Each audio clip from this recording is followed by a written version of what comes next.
Hey, family, we are live.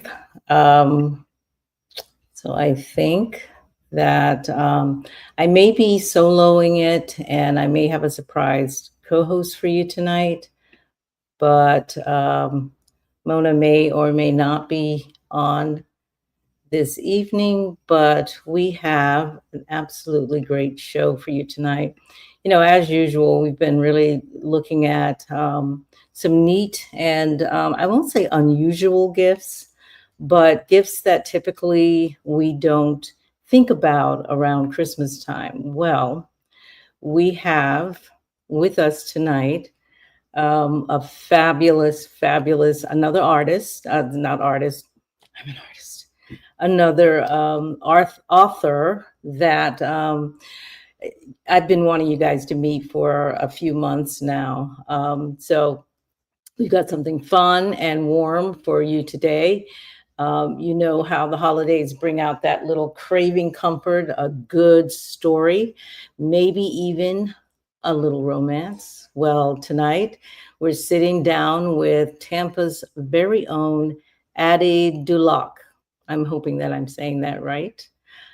The historical romance author, blending Caribbean roots, Victorian vibes, and just the right amount of spice. She writes award-winning love stories, and as a hobby, I'm telling you, this is truly her hobby. She plates gourmet meals like she's auditioning for Food Network. And trust me, this conversation is going to be a whole vibe. So stay with us, like and share and subscribe. You do not want to miss this one. So we will go right on into countdown.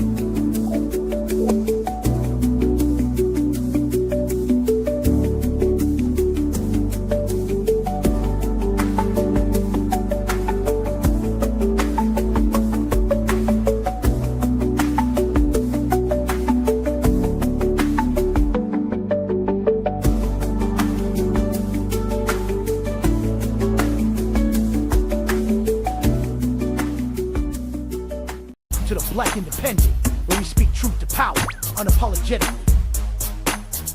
For too long, the black vote has been treated like a given, but we're not property, we're not pawns.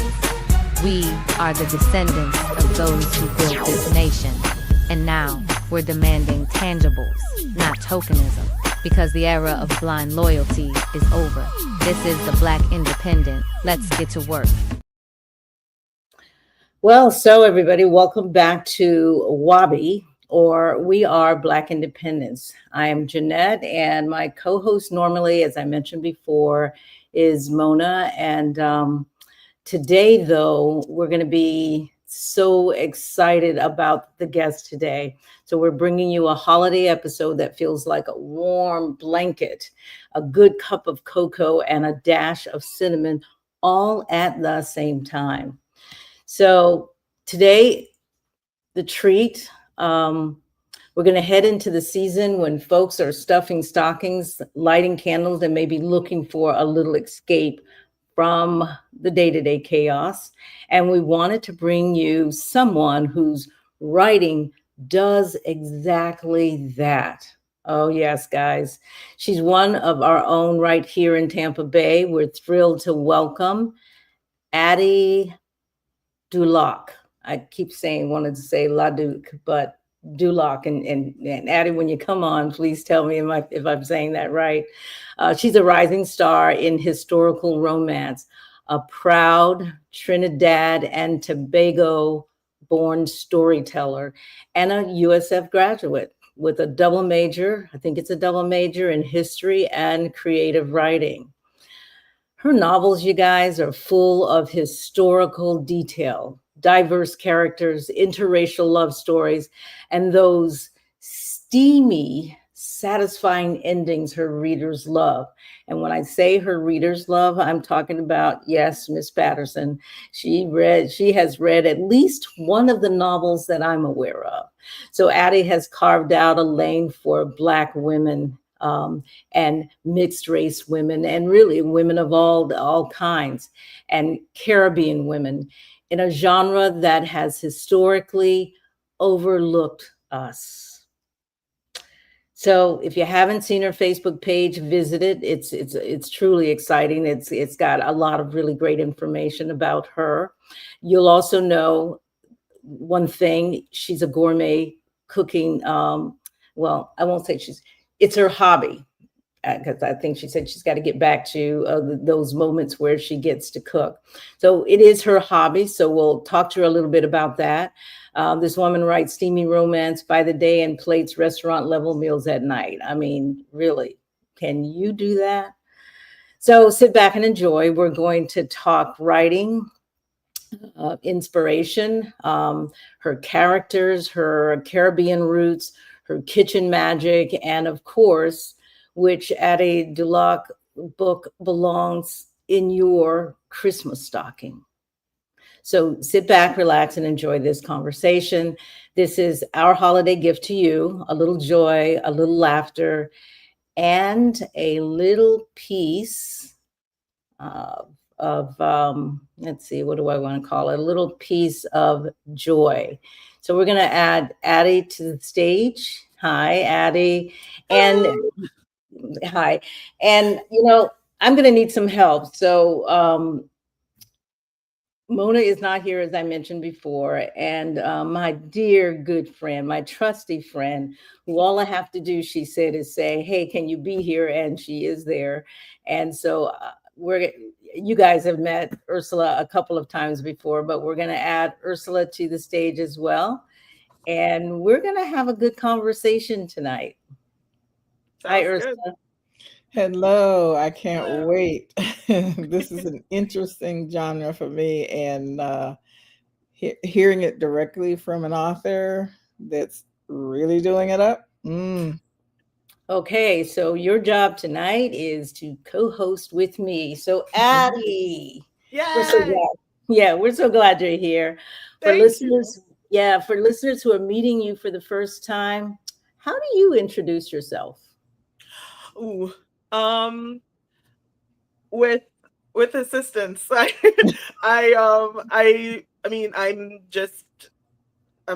just trying my best. I'm an interracial historical romance author, and I'm just trying to make sure that interracial in my stories are truly interracial. Mm-hmm. There's sometimes a tendency to think that interracial just means black and white, and that's it, and that's all it can. That's basically the gist of what interracial means.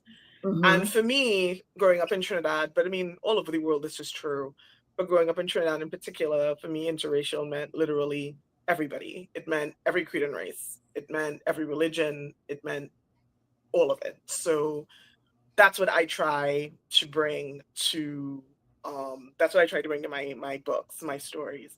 There's always, black and white in there, those couples, but particularly for my TroubleMakers Trilogy, mm-hmm.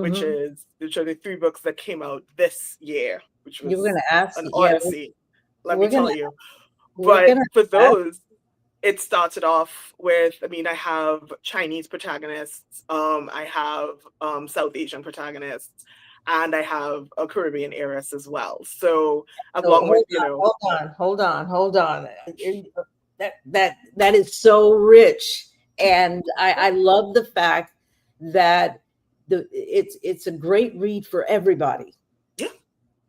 And so let's go back to your training a little bit, that mm-hmm. you are so open to all of the different relationships, the possible relationships that are out there. So at USF, you studied history, yes, and writing.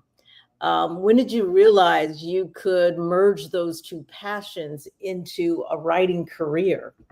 Well, I was reading historical it's funny because when I read historical romance in high school. I was reading that from high school through college. Like that's been a standard for me. Um, what's funny is with college, I didn't originally want to go to college, but my mom, the diva that she is, told me that she didn't care what I did with my college degree, but I needed to get the piece of paper. She said, I don't care what you do with it. You can recycle it, but get the piece of paper. And I was like, fair. And I said, well, if you're going to force me to go to college, I'm doing a creative writing major, thinking that she would be like, what? And she said, bet, do a creative writing major. And I said, oh, okay, sure. Okay, well, I'll just do that. And then halfway through my creative writing major, I realized that all my electives, actually, I didn't realize it. My God, what's she called? The guidance counselor. She noticed that all my electives were history because I was interested in history. I thought it was fun. Right. It was the first class I took in school in Trinidad where I felt like I was good at the subject. Like for some reason, I was able to retain the information. Like I was getting the answers correct. That's not a real thing. That's not a typical thing for me. So it was just like, I think I'm good at this. I think I could do history. So it was a hobby, again, hobbies. So I was just like, I'm interested in history. I'm going to take all these history electives. And then when it got down to my final year, she looked, my counselor looked at me and she said, do you realize that you're 3 classes away from a major? And I was like, oh. So it was like that many electives. And I went, okay, well, I guess I'll just do that. I'll just do a double major. And then my mother was looking at me like, I thought you didn't want to go to college. And I was like, I don't want to talk about it. Like, I don't know what the problem is. But merging that into a career. So merging it into a career was one of those things where it was something. I always liked historical movies. I always loved historical anything, right? And then when it was coming to, I think I could write this. I knew I wanted to do historical romance because, you know, why not, right? It was a lion's share of what I wrote, you know. But and with history, if you're writing history, you need to know what you're talking about because Absolutely. I was a member. I sort of was the reader that I was writing to, and like I know how pedantic we are. I know that we are aware of things that the average layperson isn't. I know that a historical romance reader knows the difference between Victorian and like Regency. Like I know they know that you can't just put like stupid things. Like they're like, you know, like, no, the railway wasn't there then. Like, and they're the ones who are looking that up. They're the ones who are like, I don't know, were they using that word back then? I don't think so. Like those are the people, like those are your readers. So you need to know what you're writing. And so anything, like the tiniest detail, you have to stop and like quickly do some research and realize, okay, so like, what were they using back then? And then you have to know the difference, like random things that normal people are not really thinking about, but in the off chance that you find that one person that specialized in, you know, German history and German literature, like you need to make sure that your stuff's correct, right? And a history degree sets you up for that in a certain way, that it's because you have to be able to, because the history degree forces you to not only like, you know, look at sources but it also forces you to vet sources. So it's not just any source that you're going to use. Like you're double checking, you're looking at least 3 or 4 different, not to use the word again, but sources, and pitting them against each other and seeing if there's a through line and if it's true. Like you're trying to find as close to a truth that you can work with. Because it's history, right? Like nobody knows. Like there's nobody has a time machine. Like nobody was there, right? So you're trying to get as close to it. You're getting as close to plausible deniability as you can with whatever it is you want to write. So for me, that was what I wanted to do. I didn't know that I would be able to get away with it. Because partly because as a writer, especially as a Black author or even an author of color, like any author of color doing history, especially with history, you come up against this wall of like, well, that couldn't be possible. And, you know, the reality, like, you know, as a, if you're studying your craft and you're studying the time period, you know where we were, and we were literally everywhere. And, you know, but you also have to be ready to prove and offer, you know, citations and all kinds of stuff to prove to an audience that it's still primarily white, or the people who are driving the industry are primarily white, and force them to accept that this premise that you've presented in your book, it's like a thesis every single time you write a book. You have to prove your premise to these people and make sure that they understand, like, hey, that's my first baby. Prove it to these people that what you're coming up, that this idea and this story that you're giving them is not necessarily real, but it is realistic, that it is something that they can accept, you know. Yeah, absolutely. And it's, you know, it's always hard. It's always tricky, you know. Yeah. So you said this is your first book? That one was my first book, One Season with the Duke. That was my baby. She came out 2023 in July, I believe. How long did it take you to write this one? So that one, the original idea for it took me about a year to get the first proof out because of, you know, trying to balance work and everything else. But when I actually sat down to get that, to fully write out and be like, okay, I'm going to do this, it was COVID, and that was about 6-7 months to get that first draft out and like vetted and, you know, beta read and all that good stuff. And then after that, there was, you know, querying and stuff like that. But it took a minute because it was my first time trying to put a story together from beginning to end, and that was something that I'd never really done before, especially for historical. And it took me by surprise how much. And then once I was querying and I had it under contract, there were a lot of changes that came in. So I was almost like rewriting the book all over again. I was able to keep certain things, but I had to rewrite it to the point where there was a lot more research that I ended up having to do that I was not prepared for. But so, again, coming up with a premise and like figuring out a way to the whole process to get to that first printing was about how long? That was maybe like a year and a half. About a year and a half for this one. Yeah. And how did that feel, your first one? It was surreal. It was very anxiety inducing. There was partly because I'm just an anxious person. I'm a person that will think everything to death, and I will try to come up with all the different ways that something can go wrong. So I'm emotionally prepared for the possibility that they could. And that's how I calm down. I sort of catastrophize everything. And so the idea that when I submitted it for querying, I was like, you know, there's so many world famous authors. Like, it takes them a year of querying and like 2 years of querying. Like, you don't know if anybody's gonna reach back out to you. Like, you know, you don't know what's gonna happen. So just be prepared for everybody to reject you. Just be prepared for rejection. And I was like, okay, I'm ready. And then like the next day I had a email saying, yeah, we like it. And I was like, wait, what? And well, I'm saying like, wait, what? Yeah, I thought, so funny enough, I thought it was a spam email. And then I went entangled. And I blinked and then I went, wait, I sent them an email. And so then I literally forgot that I had sent them an email. I had literally sent them my story.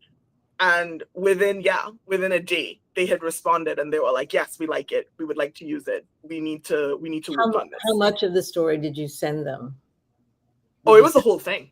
The whole thing. Oh, wow. They wanted the whole shebang. So they got the whole, but that was what was crazy, is that I sent it I'd sent it around 9 p.m. I just closed my eyes and clicked. And I sent it out to about 4 publishing houses. And I was like, okay, the traditional knowledge is 6 months.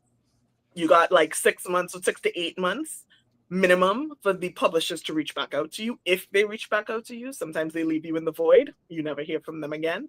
Yeah, and they don't even send you the boilerplate like rejection of thank you for your consideration, blah blah blah blah, like nothing. But then I heard back from Entangled. It was like the next day around like 11 a.m. Mm-hmm. Which was again weird because I which is why I was like, this can't be real. Who does this? And then I was like, oh.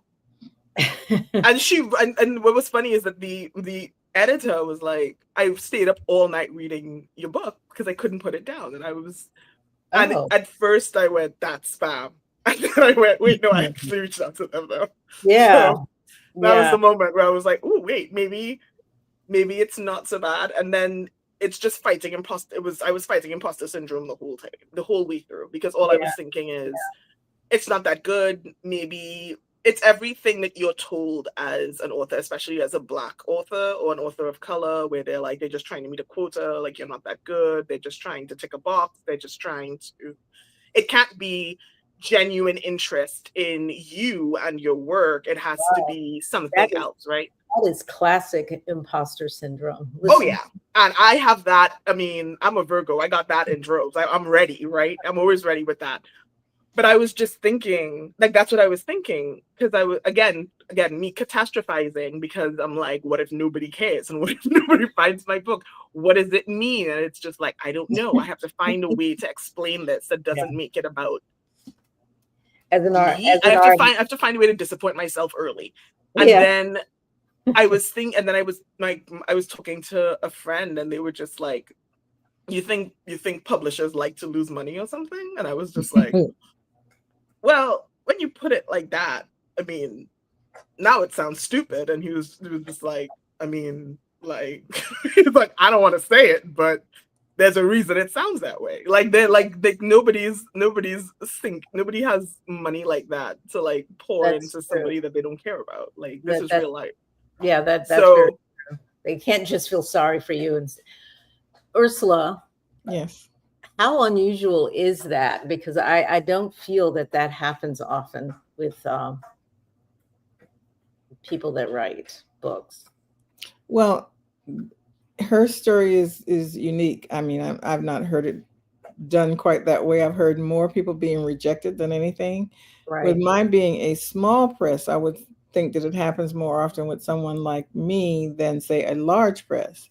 And that is, in fact, how I got into publishing romance novels, because someone insisted that I look at it, even though I'm more interested in, or had been more interested in, nonfiction. Stories that are locally important or nationally important about real people.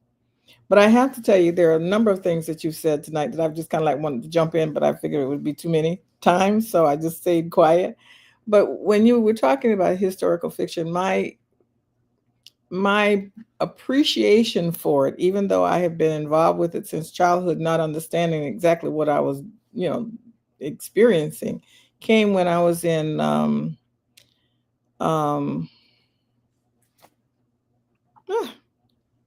down Key West. I was in Key West and had been touring around, and I picked up a book and I started reading the book, and I went, oh, we went there. Oh, we saw that. Oh, the story became irrelevant because it was not the people in the story. It was the places that they were going that made the whole experience real for me.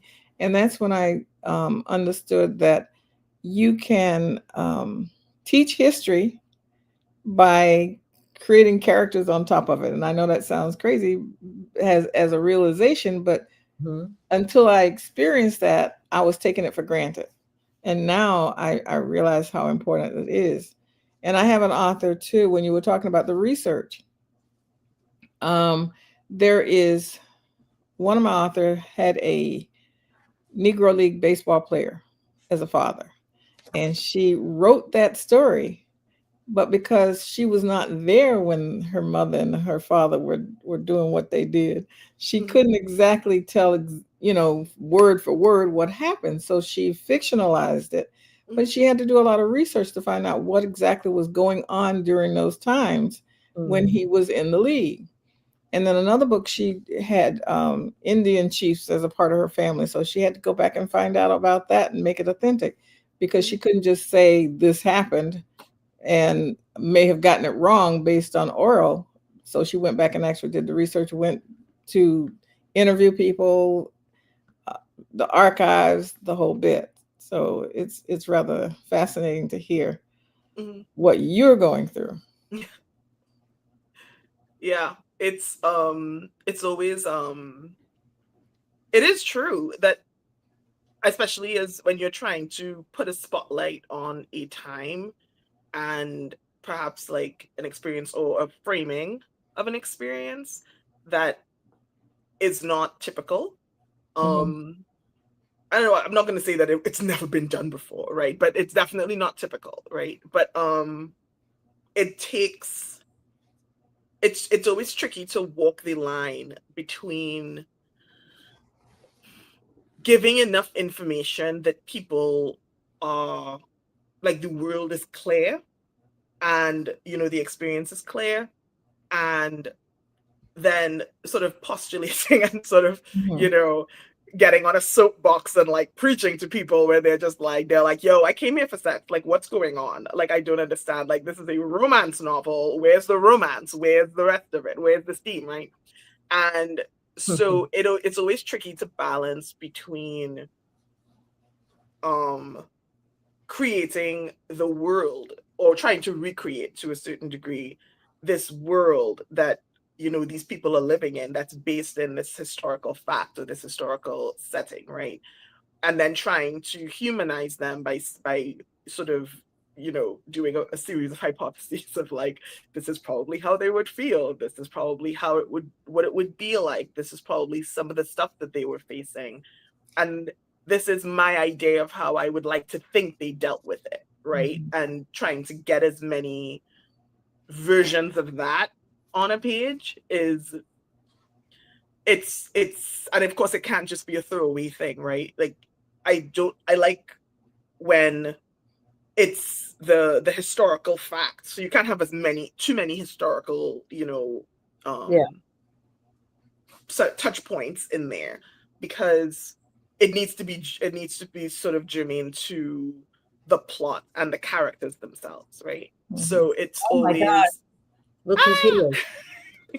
Hello, guys. Sorry, the weather outside is terrible. She popped in. The weather is, I can hear it outside. But I've been following it. Yeah, I'm not going to do any introductions. I've already said, hey, Mona's mic. Everybody knows who's who. But I want you to finish that thought, Addy. But I also want you to kind of talk to us about your baby won an award. Yeah. Yeah. But I think that was the end of my thought.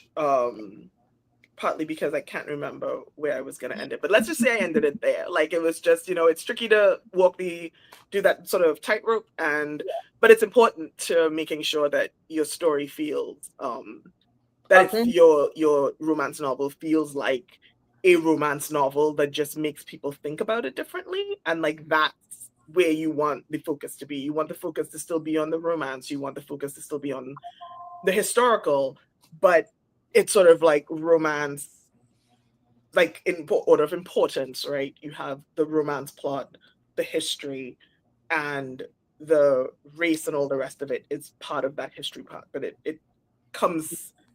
it's not where you want everybody sort of like, this isn't a documentary by Ken Burns, right? Like, this is entertainment ultimately, so people still need to be entertained. Well, the characters can't go to McDonald's. It's important, right? Really because tricky, You have to understand the time period that they were in for the authenticity of the story, the romance. Yes, that's why I'm here. But if the characters went to McDonald's, suddenly the book has absolutely no value. Right. Or if the people, it takes them like a few hours to get from London to Scotland. It's just like, Exactly. how? Right. Now you have to think about the modes of transportation and how long it takes to get somewhere by that mode of transportation. Like you have to think, you have to make it real. And the Right. stakes also have to be real as well, because there are Right. things you can get away with in a contemporary novel, or actually even in different periods in history. There are Mhm. things that women can get away with that they can't get away with. Sometimes, like in the past, there are things that women had access to, like owning property and all kinds of stuff. There are things that, like in like Tudor, if you're right, if I'm writing in Tudor England, women were keeping property all the time, or medieval times. Like women had property, and property was being passed through female lines all the time. And that's how you ended up with these crazy rich heiresses just like hanging about, and they had like millions of dollars and all these different houses and all kinds of stuff. But when you get to Victorian England, all of a sudden it's a little trickier because property laws are changing and women are not always having access to that amount of money. They don't have that much property. There are laws that are changing which allow like forces people to sort of give money to their sons and not give anything to their daughters. Like it's tricky. And but that's also part of it, about knowing the era in which you're writing, right? Yeah. And because there's always a historical romance. There's always a history somebody in there who's just like, actually, just like, okay. And they're gonna give you a review, and they're gonna write it, and they're gonna post it everywhere and be like, that person doesn't know what she's talking about. Yeah. Like, you do not want that. But this book, your first one, your baby, won an award. Tell us about They won. It won a bunch of them, but that was also surreal, because I was just like, it was a Hail Mary, just throw it in there and see what happens, because there was a fantastic Christ, I can't think of the book club, but there was a fantastic book club that's connected to I think it's the RSGJ convention. And they were just like, they wanted to talk about my book, and they invited me to talk on the book club, and I was like, sure, whatever, I'll take it, right? And I got in there, and we had a great talk, and they suggested that I put it into the Emma Awards because they're connected. And I was like, they were like, do you know about this? And I was like, no. And so they said, you should submit it and you should do these things. And I said, whatever, my mom always tells me that, you should let other people tell you no, because if you say no, then it's already a no. But you don't know that it's going to be a no. But it's definitely a no if you just tell yourself that. And I was like, okay, fine. So I was just like, Hail Mary, throw it out there and see what happens. And then, it ended up winning. I think it was like 3 or 4 awards, and that was crazy.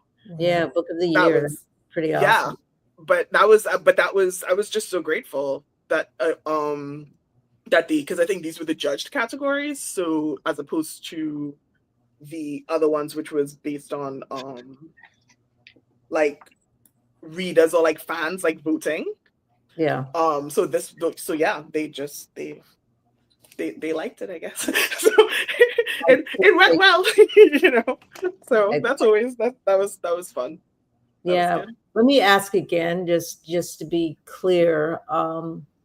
You focus on how do you get your characters? How do you decide these are the characters and this is what the story generally is going to be about? How do you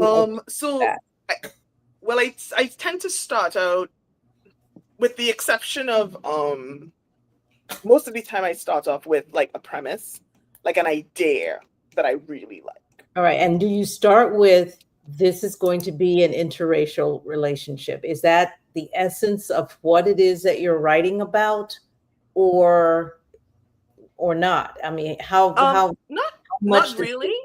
Okay. Not all the time. So like for example, one season with Duke, that started off and it was just 2 white people. That's how it started off for me. It wasn't until my editor said, because season 1 of Bridgerton had just come out, And considering everybody was going feral for it, she was like, have you considered? And I was like, no, but if you're like cool with it and you want it, and she was like, I want you to change it. And I was like, change that. And I said, okay, well, now we got to figure out who's going to be the change. And I went, and the fabulous Lisa Rain had already written her delightful Black Scottish Highlander column. So I said, I'm gonna let her be the one. And so I decided to change it to Hetty. So I said, okay, Hetty is going to be the Black one. Hetty is going to be, and what that ended up doing was forcing me to interrogate her character another time, because at this point I've already written the book, right? But now it's like, okay, well, now we're going to be rewriting a lot of stuff, and now I need to look at this character, and beyond like changing all her descriptions, I have to think about her a little differently. And now I have to think about, like, I have to see her character journey that's now being updated also through the lens of, okay, but she's Black and she's mixed, but it's also still a weird situation that she's in because she's surrounded by white family and she's raised within a level of privilege that most white people at that time did not have. So she's in a very sort of liminal space. And as an immigrant, that is a space that I'm super familiar with. There is nothing I know better than being sort of half in and half out and not really having a solid place. So, and that's just the way it is. There's no way around that, right? So you use the word interrogate, and I think I understand it, but explain that further. You interrogated the character. Well, because to me, when I'm creating the character, like for me at least, when I'm creating a character and I'm trying to think about it, it's like, who are they? Like, what do they like? What is their focus? How do they see the world? How do they react? How are you going to react? But sometimes it's like, well, what are you going to do? And I'm looking at the character and I'm looking at a picture of them and I'm like, so what's your plan for all of this? And why aren't you choosing this? Why won't you choose this? Why you have all these options? Why are you choosing this option that seems to make things more complicated for you, but serves this sort of surface level? Like, if you're going to annoy people, I need to understand why you're doing this. Because if I have to, it's like you're a lawyer almost, like you're their advocate, right? And it's like, I have to explain to the judge, I have to explain to the court why you did this mess. I need to know why you did it. And so part of that is getting into their mind and like understanding that. And so to me, that's an interrogation. That's not, well, to me, that's how I approach it. I approach it like, why did you do this? What are you doing? What is your plan? You know, that's how I talk to them. So that's how I talk to my character. So that's why I say No, seriously. To be the fly on the wall in your reading study, your writing study, it's like she's talking to herself again. Yeah. I am. That is exactly what it sounds like. It sounds like I'm talking to myself all the time. Well, that's exactly what I was thinking. That's exactly what I was thinking, that you have to have many personalities. And do you feel connected to these characters in some way? I do. I think it's very difficult for me to, it's not even about writing the characters. It's very difficult for me to come up with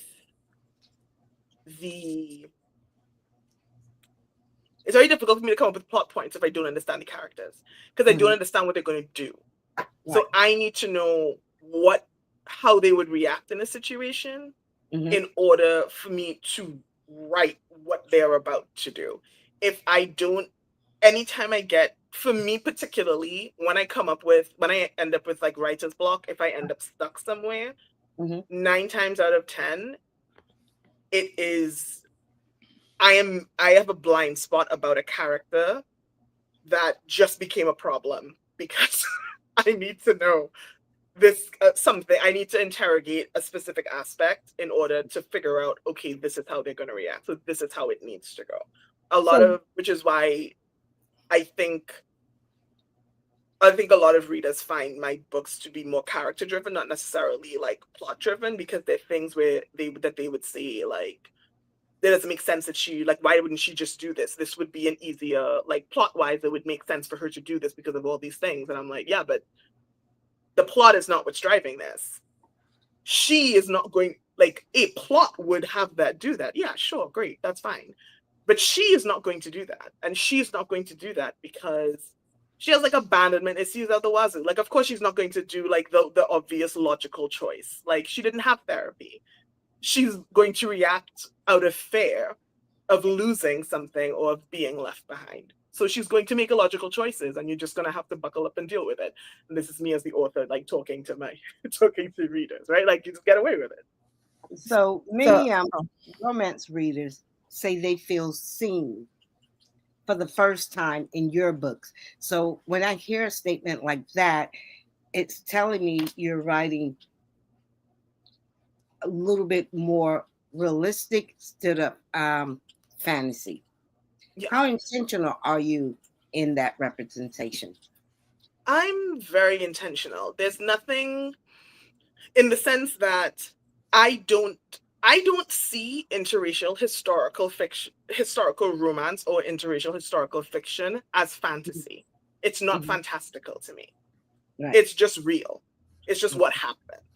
Okay. So I don't see it as any more fantastical than a 30-year-old white duke who's like straight with abs of steel and, you know, doesn't have syphilis in, you know, Victorian England. It's no less fantastical than, it is less fantastical than that. Okay. So I'm like, if Anthony Bridgerton can exist, so can Henrietta. Like, this is just, I'm like, and that's based on the historical record, right? Yes. So to me, when I'm writing them, I'm writing people. And it's what I jive with. It's what's interesting to me. I'm not really interested in archetypes. If I want to do that, I don't have to read anything, right? Like, I can watch Batman. Like, not to, please don't come for me. I love Batman. But like, I love my comic books. But if I want to get swept away in a story, I need to understand these characters. I need to understand why they're making these choices. You got a lot of fanfare.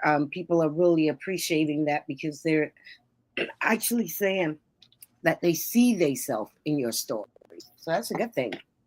It is. I mean, and it's always nice to, it's the kind of validation. Yes. Because as a writer, like, it's not, in a lot of ways it is a group project, but in a lot of ways it ain't. Like, it's really not. It's just you with the voices in your head a lot of the time. Right. So there's like a vision that you're trying to put out there, that your imperfect vision that you're trying to put on a page, and you're fighting with the words, you're fighting with every single word, every single sentence, and you're trying to create this thing that you have in your head.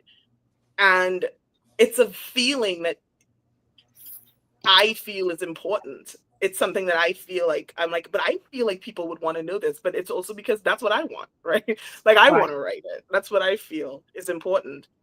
But you don't always know. You can't know until the baby's out there, that people start reacting, and they're just like, no, like, this is exactly, like, I needed this. Did you write this for me? And I'm like, yes, I did. I wrote it for all of us, right? So after the first book, there came the second and the third. So tell us about the trilogy, the TroubleMakers Trilogy. I saw this on Amazon and thought I would bring it up. That's by three. The TroubleMakers Trilogy. Yeah. So TroubleMakers Trilogy was it was an idea that came to me. It was originally supposed, I always thought when I was writing it that One Season with the Duke was going to be the one that sort of like got my foot in the door. And then the concept of the TroubleMakers trilogy was going to be something that I was like, at some point when I have enough cachet and like people are going to let me do what the hell I want, then this is the one I'm going to write, because this was the trilogy that for me, I did not want to make compromises. I knew this was going to be fully interracial on my level of interracial. I knew what I wanted to do. I had a pretty good idea of definitely the girls, but not fully the men yet. But I knew the girls. I knew I wanted it to be a trilogy of interracial girls that are in a boarding school. They meet in a boarding school, and that's where the friendship forms. It forms with them fighting a bully in their different ways, and then that cements the friendship, and as it does a lot of times, and because girls be mean. And then they just move forward. And I knew I wanted it to be that. I knew I wanted them to have very little behavior. I knew I wanted them to be focused on, shall we say, results oriented, not necessarily focused on whether they should or could. It's like, we about to do it though. So I guess we'll figure out if we can. But so there are 3 books. The first one, Your Baby, and then yes. and then 2 others, and the 3 of them are considered the Troublemaker trilogy. Is that correct?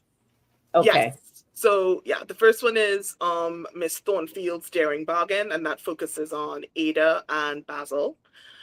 And the second one is Miss Mason's Secret Baron, and deals with Regina and Leo. And then the third one, which just came out in September, what is this my one? most recent baby, is Miss Hawthorne's Unlikely Husband. That's so yeah, and that's Elodia and Richard.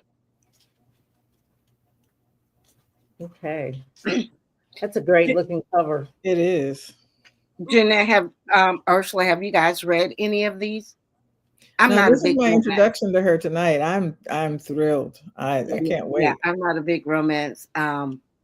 So I'm not a romance novel reader. I could be. I used to read novels a lot. The problem was it took up too much of my time because I had to get to the end. I had to keep reading. And I would go to bed late at night and get up and go to work downtown. And it was like, sometimes I'd be at break and it's like, no, I got to see what happens next. I got to see what happens next. And I had to make a decision to say, okay, I do not read for pleasure anymore. I read for information. And I had to put the books away because they were so consuming, because you had to know. You had to know what happened. Right? Well, most people aren't like me, because I will jump to the last chapter. Oh, no, I won't do that. And then I will go back to where I was at when I need to know the end. And when I get to the last, I'm still surprised. Mona. I know how. Mona. Absolutely. And I'm an avid reader, but what I did like about what she just said is why I didn't really get into the romance, because they were so over the top, so unrealistic. And she was saying that these are not, and it could be something that, could hold my attention. So I have to, I just wrote myself a note saying, another book. I'm gonna have to put another author on my list. So we have one of the books here at the house. Miss Patterson has read it because she reads every day, all day. She generally reads online, but Addy's book, she got the actual book and she read it. She loved it. Okay. And she passed it to my sister. My oldest sister also read it. Okay. And since has given it back. But I think I'm going to take some time off and read the book and hopefully read the trilogy, because I love the research that you do. I love the intentionality of the characters. And I did not watch the Bridgerton deal. Oh, I love Bridgerton. I didn't watch it. I knew it was really good, and I only catch excerpts on the internet, and I'm like, oh man, that's really good. I should take the time to look at it. But this is what this reminds me of. Okay. This reminds me of Bridgerton, Okay. and I'm saying, oh my God, we're gonna have a series on Netflix of the Troubles Trilogy. Yeah, I hope so. Really see that coming. I'd love to get some Shonda Rhimes Netflix money. Oh my gosh, keep going, because it's amazing, and I'm telling you, the covers look great. What you're saying looks, the feedback that I've already gotten is really great about what it is that you are doing, and I'm amazed, Addy. Totally amazed. Thank you. I had one question, and it ties into what Mona was saying too about going to the end. So I'm curious, you talk about the lives of the characters. Do you start with the end in mind? Are you driving to a certain conclusion, or are you letting them live and then deciding when to end? Well, so it's different for each book. With romance, it is one of those things where you know how that book has to end to a certain degree, which is what to me is the biggest challenge about romance as a genre. You know it has to have a happily ever after. That's non-negotiable. That's your contract with the reader. Whatever nonsense you put them through during the course of the book, that's ending well. It's ending with a happily ever after. You know, they're going to love the person that they're with. The person that they're with is going to treat them well. Everything is going to be fantastic, right? Has to be true love. But there's, shenanigans. So sometimes I get the shenanigans first, or I get an idea or like a concept of like, ooh, I kind of want to write something that deals with this or like this kind of character. And then once I decide, okay, no, I'm really going to write something about this idea, then, or maybe it's like a trope. Like for Miss Hawthorne, the first trope was definitely like best friend's brother, right? And he's older, and she's had a crush on him for since she was like 14 years old when she first met him, and I was like, okay. And that was the first thing of Ellie. That was the first nugget about her book that I got. It wasn't anything else. It was her brother's gonna visit. Like Ada's brother's going to visit her when she's in school. Ellie is going to clap eyes on that man, and the first thing she's gonna think is, I want that one. Like, whatever I gotta do, that's what I'm shooting for. That's the goal. And I had it was so strong in my head, and I had like a whole scene in my head. It didn't make it to the book, but I had a whole scene in my head of how it was going to go. It was that clear. And when that happens, I write it down and make a note.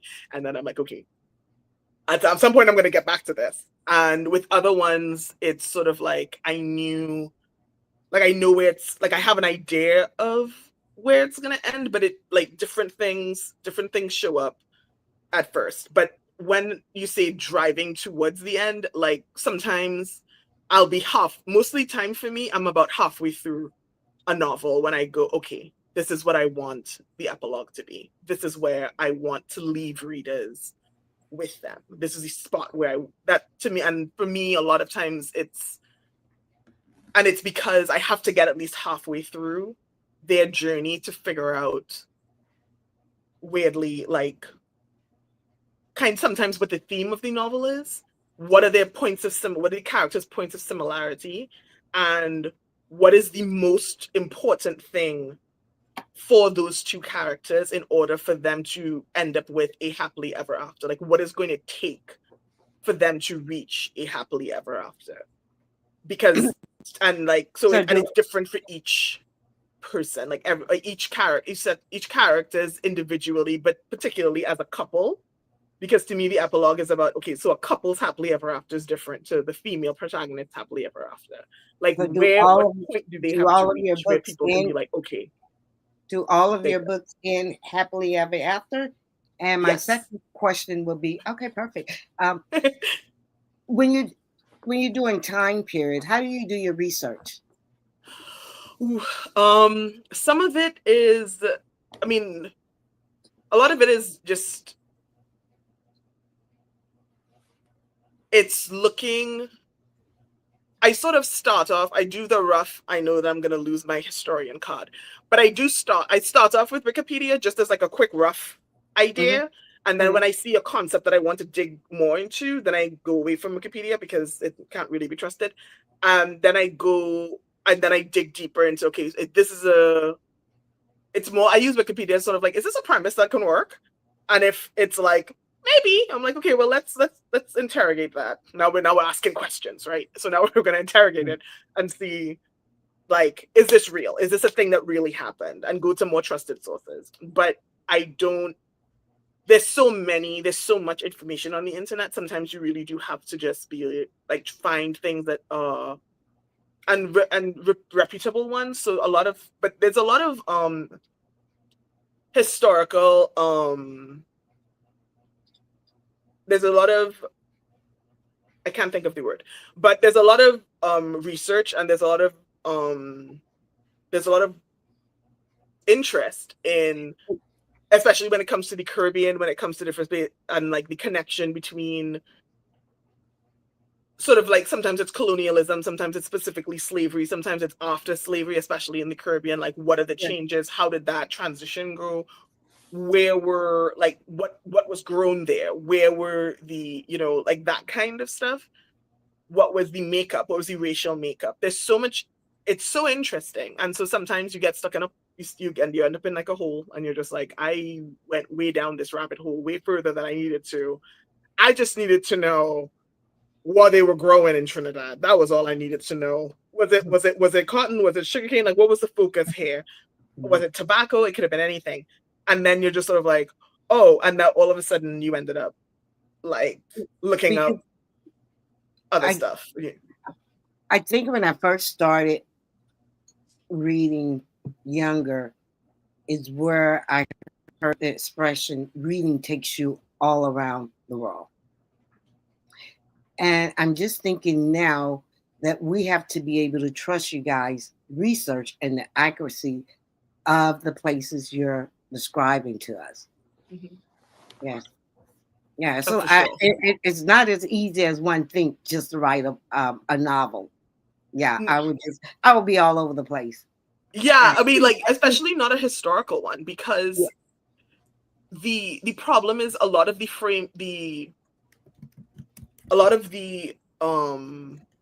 reference points that you would be using that are easily accessible to you are wrong. A lot of them have changed. Like it just doesn't look the same. Like like my idea of Trinidad can't be trusted. We have roads. Like like it's developed. We have all these different things.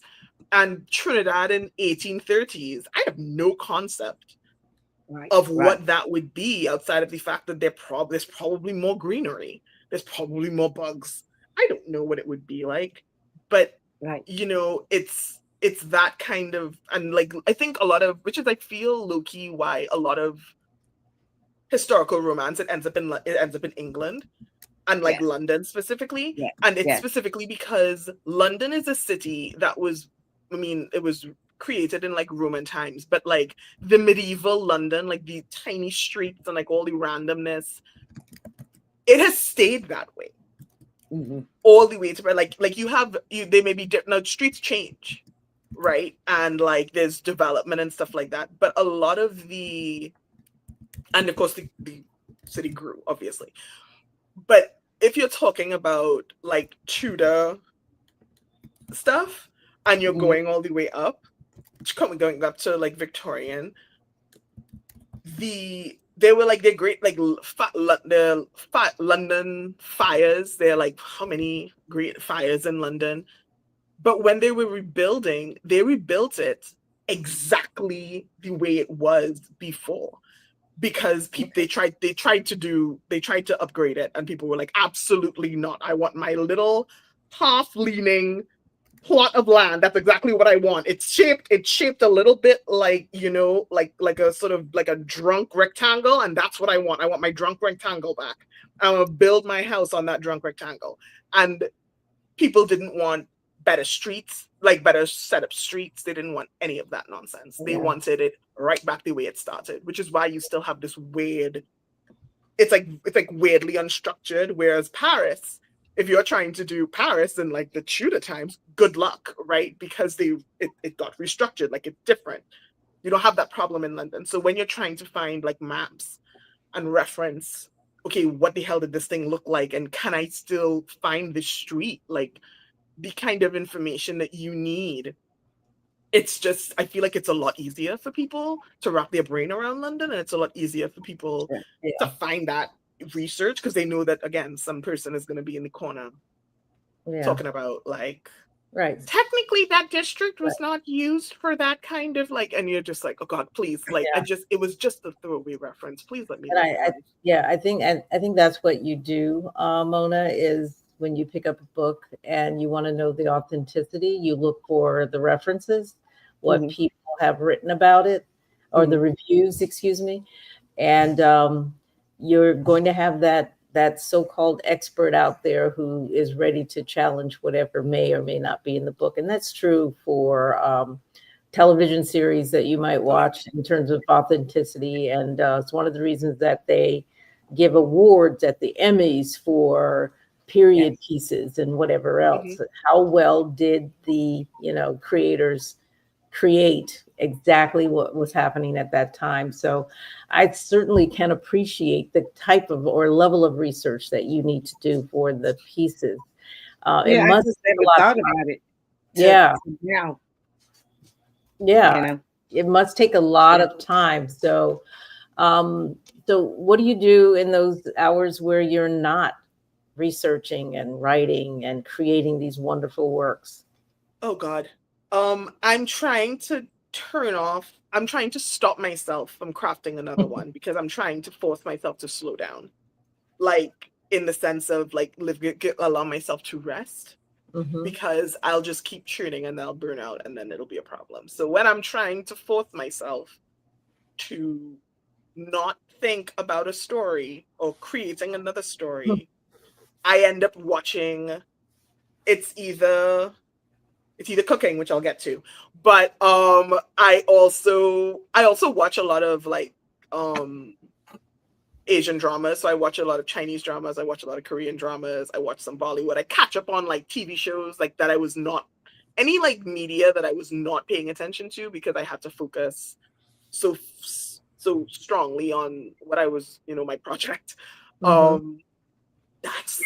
what I end up doing. I sort of go, okay, I'm turning off my laptop, I'm putting that in the corner, I'm not thinking about anything productive in that area. I'm switching over and I'm gonna watch a Tiensha like show that is 40 episodes long, and we're gonna have everybody's gonna have a fantastic silk press, everybody's gonna have flowing robes, it's gonna be awesome.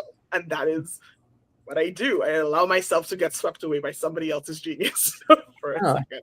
And sometimes I read, and sometimes I also like will read because I have so many author friends who are doing like fantastic work, and I want to be able to say, yeah, I read their stuff, it's amazing. I'm like, I hype everybody's stuff, regardless whether I've read it or not. I'm hyping everything. I'm like, everything's amazing, read everything.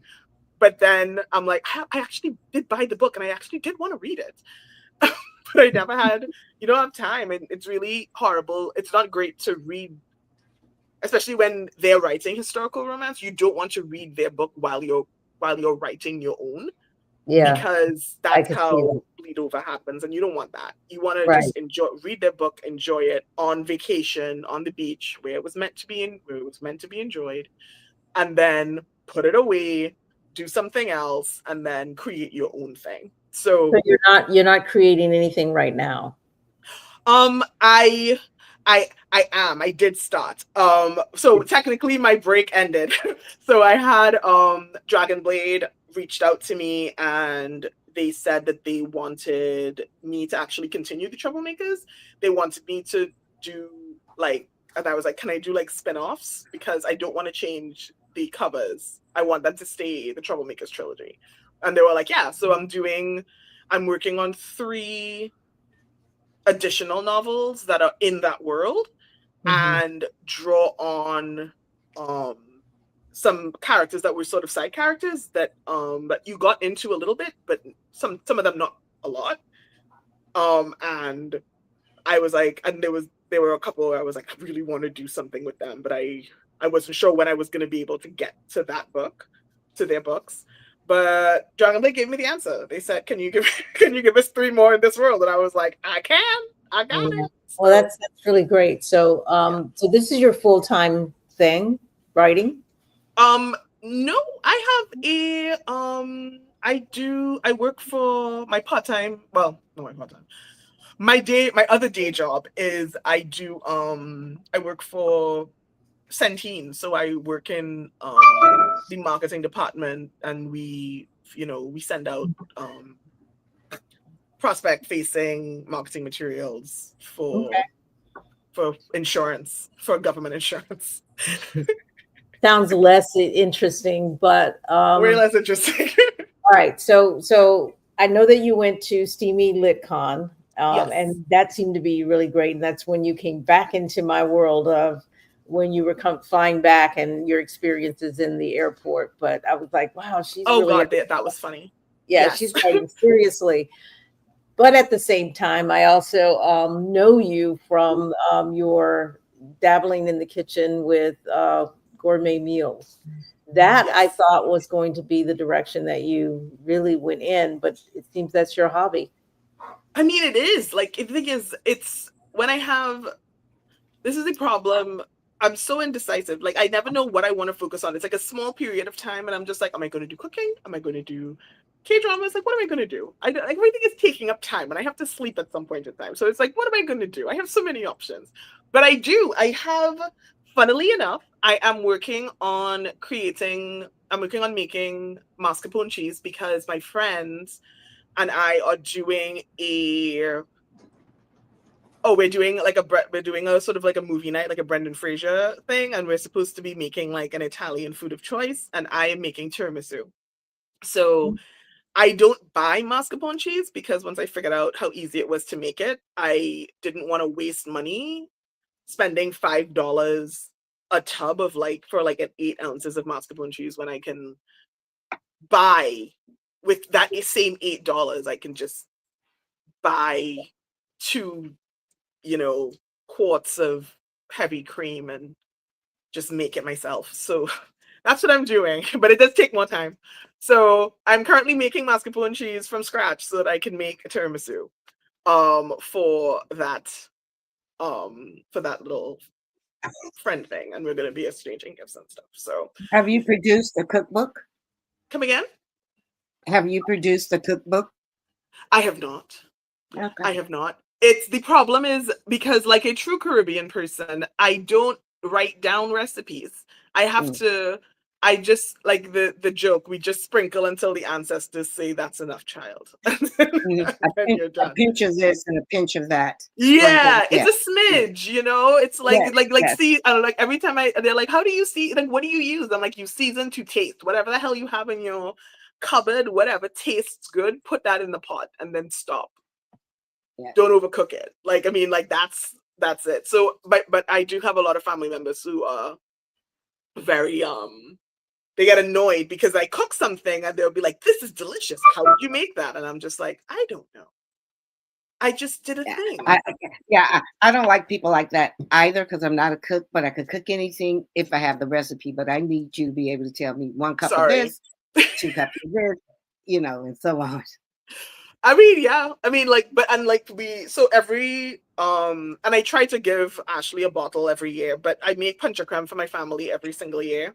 Mm-hmm. And I mean, it really is by smell because I start off with a certain level of spices and stuff.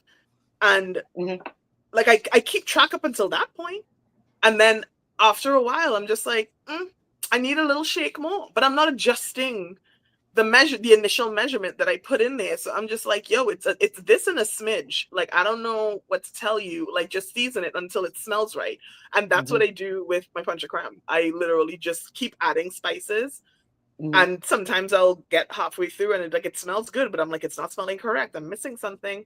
And it'll be something like Angostura bitters, or I have to add vanilla essence, or I need more, allspice or something. I don't know, but I'm figuring it out as I go. And it literally is my nose. Like if it doesn't smell correct. I No understand. cookbook here. Yeah, no cookbook here. No, I can't, y'all. I mean, I can get you in the area, but after a while, you have to let the ancestors take over. Like, exactly, the ancestors. I don't know. So it's Christmas time, and I think your books are a must read. What would you recommend as a gift for someone who may want it as? I want to give it as a Christmas gift. Which book would you recommend? Oh, well, Jeanette, if you're dealing with a newbie and you're trying to baby step them into the world of historical romance, I would give them One Season with the Duke, because it's a standalone. Yeah. It's I mean, so far it's been well received, and it's a good sort of it's long enough that it gives them a good taste of what historical romance is today. If I can pat myself on, toot my own horn and give myself a pat on the back on that, because I think a lot of even people who used to read historical romance, their concept of what it is, a lot of times it's outdated. A lot of times it's books that came out like 20 years ago, like 30 years ago, or it's like old favorites, which are fine. But if they fell out because they were like, well, it was the same thing, and it wasn't anything like different, and I got bored with it or whatever, which is all real and all fair. If you're trying to get them back into it, like, you can't do it with an author that the last book they published was like 30 years ago, or it was like 10 or 15 years ago, right? Yeah. There's so many authors. There's so many authors who are publishing with that intention, the same intentionality. They're writing interracial books. They're writing interracial historical romance, or just Black historical romance, and it's for today's audience by authors who are of today's audience. Like, they're very much of the time, and they know what people want to read. They know what everybody wants to sink their teeth into now. And I'm one of those peeps. Like, it's like, I know what you want. I want it too. I wrote it just for you. If you're dealing with somebody who's like a full-on historical romance reader, and they're just like, no, I just want something that's different, just give them you can give them the whole TroubleMakers trilogy, honestly. Like, you can give them the whole thing, and they're like, okay, good, because they already know what they want. They already know what they're looking for. Yeah. And so they're like, why baby step? Just be like, here's all three. But if you're baby stepping, the standalone is a good one. Okay. So when I think about historical romance, and I'm thinking about Gone with the Wind. Yeah. I see your expression, and yes, it has been taken off the air. I saw the movie. I never read the book. I saw the movie, but it's been taken off the air. But Gone with the Wind is one of those period pieces where the love story just kind of permeated throughout, and yet there was all the historical references of during that period, and I just think that if I think about what it is that you're writing, and I know that I'm going to get this romance, but I'm also going to have this backdrop of what was going on during that period. That's pretty exciting to me. That's exciting to me. So definitely, I've got several books already that I'm giving to folks, and they know what they're getting in their stockings. I definitely appreciate your coming out tonight. Ursula, do you have any other questions? I just got caught. I'm busy on the site adding a category called romance, and I'm putting all of her books there. Yay!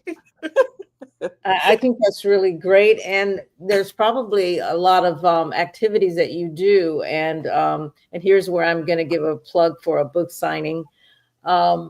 Ursula does do events where authors come and people they get to talk about their books, and groups come in.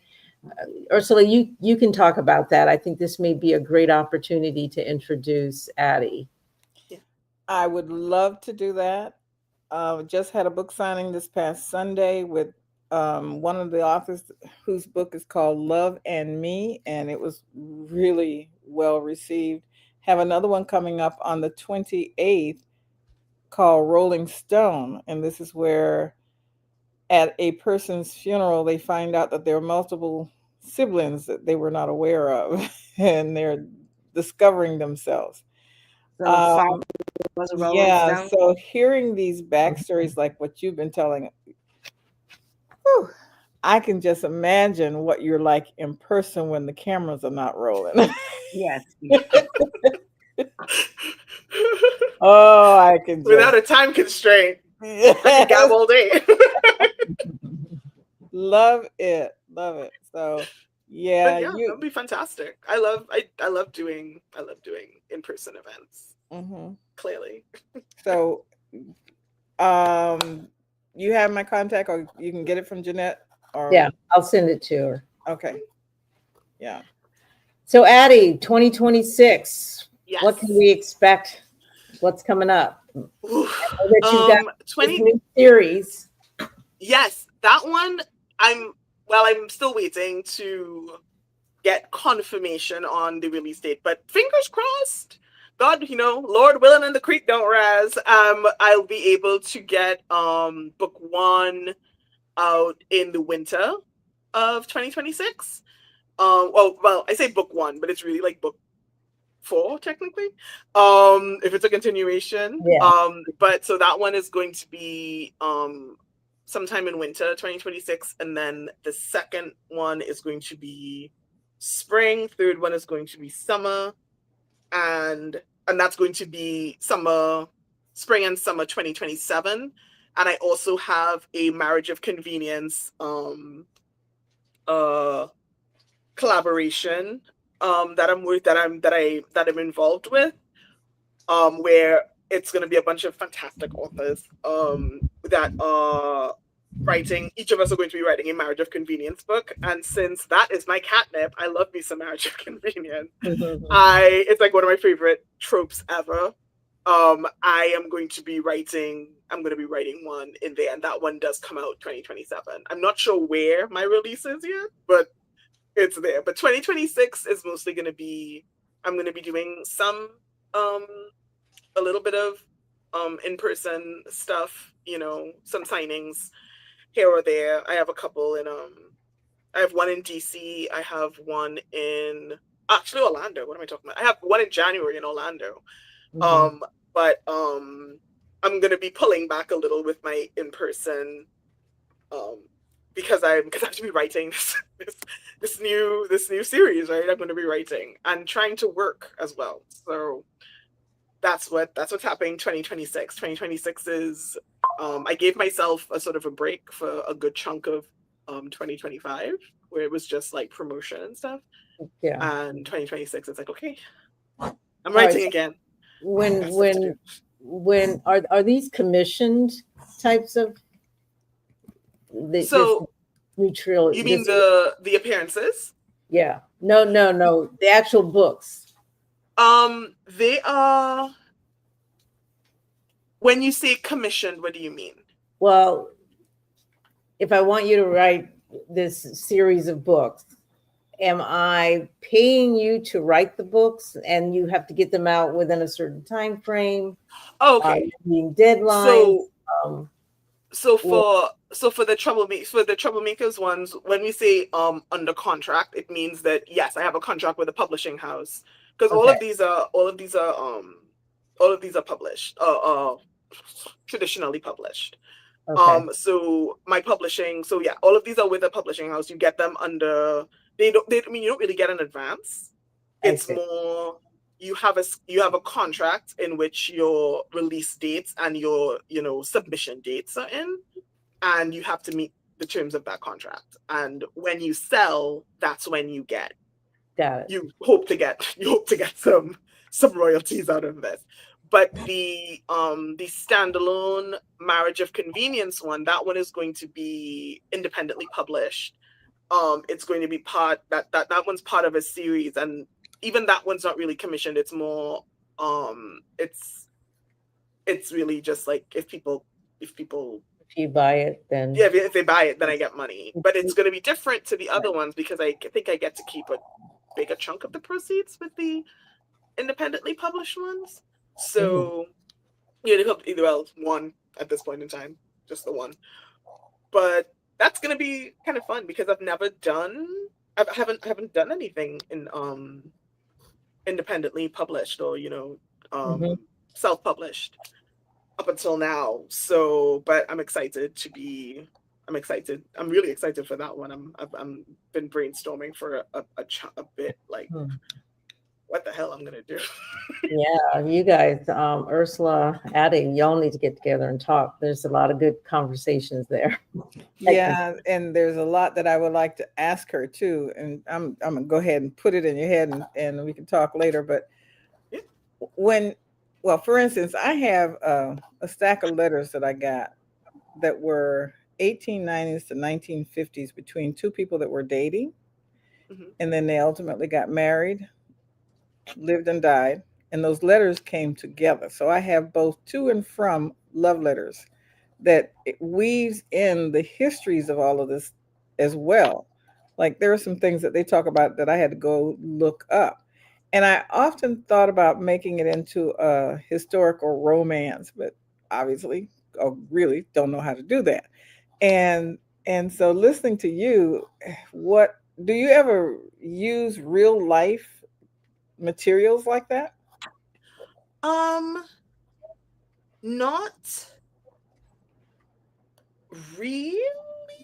really in this, because I haven't really gone back in my family far enough to be able to do it. So it's not because I don't want to. It's literally because I'm like I don't have the means at this moment. But these are not my family members. These are not people I know. No, I know. But in the sense of I don't really have like no one's given me. I've never been presented with something that said like, hey, this is a thing that I found, and this is a time, or like this is a love letter, or these are a series of love letters of these two people who were,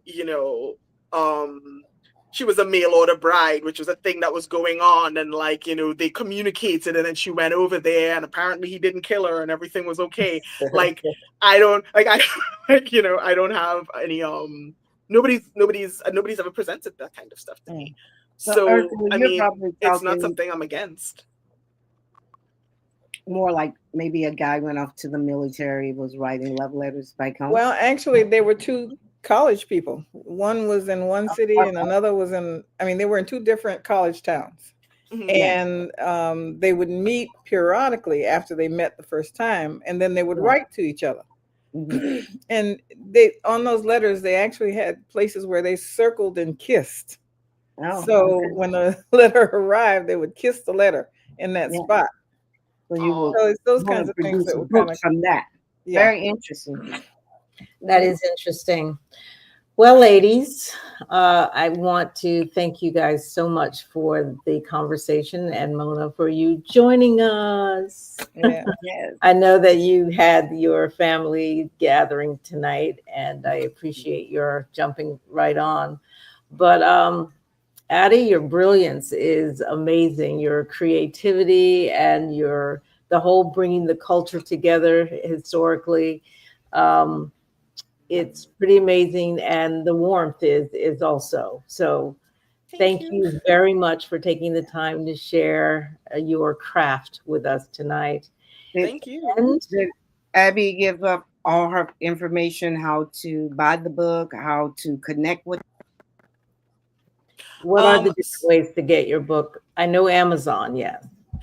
Well, yes. Amazon, Barnes and Nobles, pretty much. It's available in all three formats. So it's digital, Audible, and print. I on my website, I try my hardest to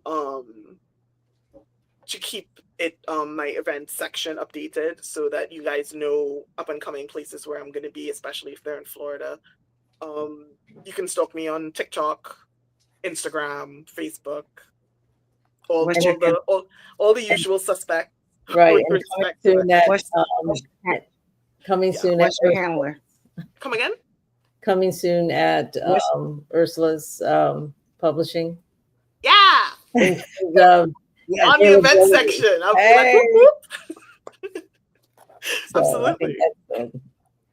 What's your name on Facebook, your Instagram, and all of those? My handle on all of those are, I believe it's Addy Du Lac _author. That should be it. But on my website, it has links to all of those and everything. Okay, we'll find it and put it in the description. Come again? I said we'll find everything and put it in our description for the people. Yeah. So, all right. Thank you guys so much for being here tonight, and Merry Christmas. Thank you. Merry Christmas. Thank you. Bye. Wow, Jeannette. Let me just make sure. Take them out. Why do I have all of these up? Not sure why they are popping down. Are you taking them down? Yeah, I'm trying to take them down for you. I think when I'm taking them down, you're taking them down, so they're. So we'll put them back up. We have so much talent. Wow, that was interesting. Yeah, we have so much talent in our community, and there's folks that are doing some really great things.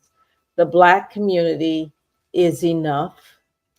We have everything we need. We just have to focus and internalize.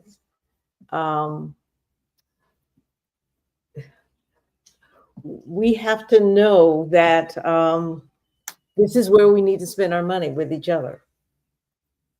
Absolutely. Because if you're into romance, it seemed like I'm going to get one, the last one. Mm-hmm. And just it, I'm more into mysteries and stuff like that. But I think I will get it. And see, I have a niece, like I say, the people who I would buy for, my immediate family. It's always somebody who my sister and my mother are actually getting. My mom's going to get the second one, as will my sister, and we're doing stocking stuffers this Christmas and looking. And they've already told you they liked the first one they read. They did. They did. So they will be quite surprised to get the second of the trilogy. So. Yes. Always fun having authors on, and to the viewing audience, we need to read more. Absolutely. I really think we need to spend a little time supporting our own and buying that book and making sure that folks, I mean, our books should be hitting the bestseller list, right? Mm-hmm. That'll only happen if we pay attention and we read more. I have another author that's coming on later this month. His is not a fiction. It's going to be have to do with Black supremacy, actually. It's going to be very, very interesting. Very interesting. Very good conversation, and I'm just really looking forward to having him come and talk to us a little. I'm thinking we should finish up the year with him. Perfect. Yeah. Perfect. Yeah. So I would say, folks, go ahead. No, I was just going to tell our audience, to our listening audience, to go support this sister. let's buy her books, share her work, and not only her work, all of the authors that we have introduced over the last month. And we're going to put a detail. I think I kind of want to make up something with all the authors. We know they all could be bought on Amazon. We are preparing for Kwanzaa as well. Yeah. Ursula did send out something. I think we post that how to buy the book to follow along. She had multiple books that you could start off for Kwanzaa. And these are things that we could do, particularly for stocking stuffer. We had just come back from a little Christmas party, and it was really, really nice, right? It was really nice. And they did the white elephant $20. Yeah, it was just so cool. it and it was thought of things instead of spending all of this money, right? It's about getting together, and if we have to exchange things, and we're all pretty much thinking alike for the most part. Yeah, it was quite interesting. Exactly, it's more about the gathering than anything. More about the gathering and the laughs, and telling stories. It was yes. And if you are buying things, buy Black. Period. Absolutely. If you're going to buy something, buy Black. There's so many things out there that cost under $20 that you can certainly buy. And we need to be intentional, folks, this Christmas. We can't just be out there buying TVs from Best Buy and wherever else these TVs are. We have to be more intentional and more personal about who we are as Black folks in America. Particularly if we don't need a TV just to buy it, just to be buying it too. My TV's maybe 12 or 15 years old. My brother was saying, well, your TV's not smart. And I said, I can see it. I can look at it. It turns on. It takes me to YouTube. I'm happy with my television. Thank you. It does everything I need it to do. I don't know. My TV is old, but it is a smart TV. I don't even know if I use it. Like, hey, I have all this stuff. It's a smart TV, but it's not smart in today's. Oh, okay. Yeah. So your TV is around 8, 10 years old? He's saying that. He's saying that's not smart. I'm like, okay. No, but mine's not smart because my TV downstairs, I'm sure I had that TV. I can't even remember. It's old. Mine's an old LG that I just bought years ago. But folks, you don't need the latest. There are bigger issues for us as Black people right now. And we need to be focused on how we are going to approach 2026 as a group, as a cohesive, unified group with everything that is going to happen. There's an election come November 2026, and we need to be prepared for it. There should not be anyone in your family that is not going to the polls to vote. And if we didn't have these conversations during Thanksgiving, we have the opportunity, of course, during Christmas, making sure we're having a discussion with our young people. And Jeannette, this Wednesday coming up, we're going to interview Chris. She handles my health insurance. Really? And I can't think of Chris' last name, but it's Chris Davin. Chris Davin. For Blue, what's her last name? Davin, Daven. Is it? Okay. But I just know the company name is Blue Sky, right? Blue Sky. She's my agent as well. Okay. Listen, and this is a conversation that we're going to have because these insurance premiums are going up. Now we want to keep the end of the year kind of light, but this is a reality that we're going to have to focus on we're going to have to see what the options are and how we're going to move forward going into 2026. Yes, absolutely. I love called, that you invited Chris to come on. yeah, I called her up and I was just like, and she knows I don't want to know all the details. I don't care. Just give me a bottom line and I move forward, right? Mhm. So I sent out something to her and said, well, why don't you come on and talk to the audience and explain how we're going to move this. And she's very detailed. She's just excellent. As you know, that's your agent as well. She is absolutely excellent. We started out with my mom. I was like, Chris, talk to my mom. She came to the house. And this was years ago. Yes. And it was like, and my mother just loves her and she takes care of everything. And my mom advises us. Yeah. She's gonna advise you. She's gonna advise you. You need to move from this carrier to this carrier. I trust her 100%. I trust her as well. Yeah. I do too. So that's going to be a great conversation. I'm looking forward to that. Yeah. So that's who we're going to have with us on Wednesday. Absolutely. And we're going to tape a couple of shows because we know that Christmas Eve, everybody's going to be doing Christmas Eve things. And that's our Wednesday show. We're going to tape it early. And I think we'll run it on Christmas Eve.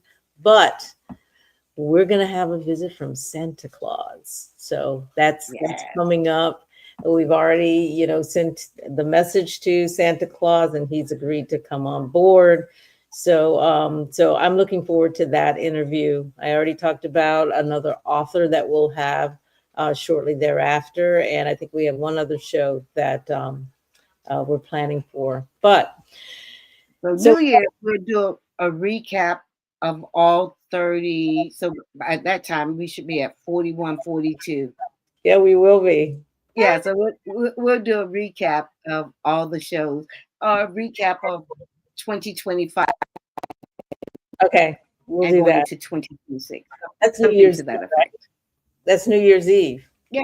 Okay. That sounds good. But I think that'd be fine. Huh? I think that'll be fine for you and I because I don't do New Year's Eve church watch night or nothing like that. Either, but that doesn't. Even if you did it, we would be done well before you go out to watch night.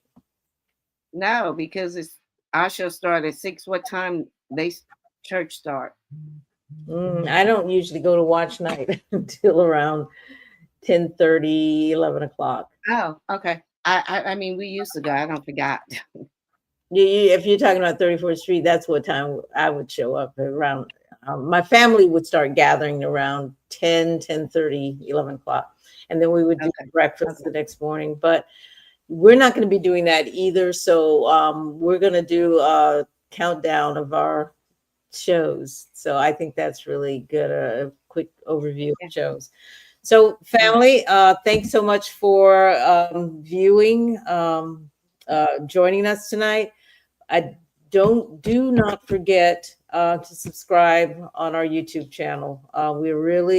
We really want to build that audience, especially in 2026.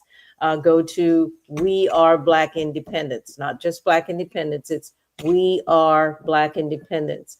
We're building something powerful here. And we want you right there with us.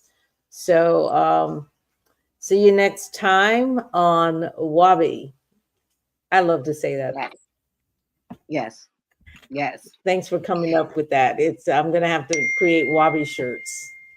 Yes. All right. So everybody, Good night. Good night.